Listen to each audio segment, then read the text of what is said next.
Out of West Des Moines this evening, 9 people are hurt after a crash involving a semi-truck and a van. 7 of those taken to a local hospital are children, and amazingly, Jody, none of those injuries were life-threatening. It happened in the area of 88th Street and E.P. True Parkway, that is just near Jordan Creek. KCCI has live team coverage from this side of the crash tonight. Let's start with Bo Bowman, who just got new information about an hour ago from police. Bo. Yeah, Laura and Jody, this all started around 2 o'clock here on 88th Street, right next to E.P. True Parkway. Keep in mind, we're just a few blocks west of the Jordan Creek Mall. There were a lot of West Des Moines response units, and Dallas County Emergency Management was out here as well. West Des Moines police say that a daycare van veered into a semi's lane and then they hit head on.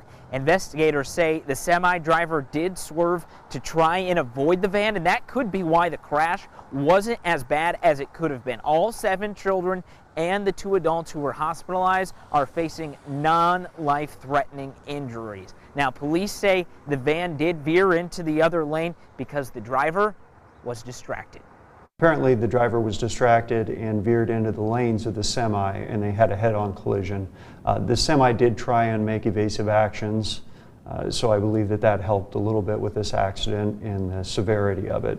Unfortunately, we had to call out a lot of different medical services. We had to call for what's called mutual aid, so various cities and entities had to come out and help with our medical services and fire services just because of the number of passengers in the van and semi.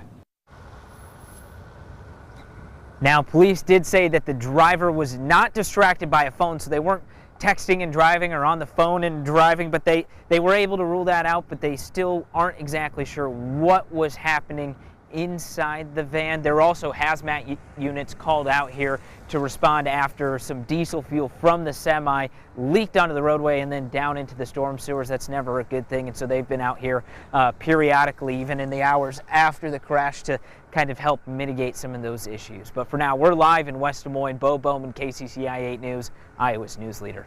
Bo, thank you. Well, the crash happened in a residential area near Jordan Creek. KCCI's Ophelia Jacobson was one of the first reporters on scene and spoke to witnesses. Ophelia. Yeah, Jody, Laura, people we talked to here today say they were especially shaken up and worried about this crash because kids were involved. But we saw so many bystanders just jumping in to help, comforting those children and leading them away from the van with blankets wrapped around them. Again, no life-threatening injuries here today, but kids were clearly shaken up. Take a look at this footage that we got when we first arrived on scene. The semi and van involved in the head-on collision were still on the road, and those vehicles were towed away just before 4 this afternoon. Tons of ambulances and fire trucks were also on scene. People living in nearby houses and apartments tell me they heard a lot of sirens right after the crash happened. And when they walked out of their homes, they were shocked to see the crash. One woman who spoke to us on camera says she was headed shopping when she saw smoke in the air ahead of her on the road, and that's when she pulled over and got out to help. Do whatever they possibly can just to give those kids a woman just to talk to. And so there was a lot of us women down there that just stopped to help and just covering and hugging and just whatever we could do to help. And Reese tells me that she has grandkids of her own, and she says the reason that she stopped and got out to help these kids is because if it were her own grandkids, she'd want someone else to do the same. Live in West Des Moines, Ophelia Jacobson, KCCI 8 News, Iowa's news leader.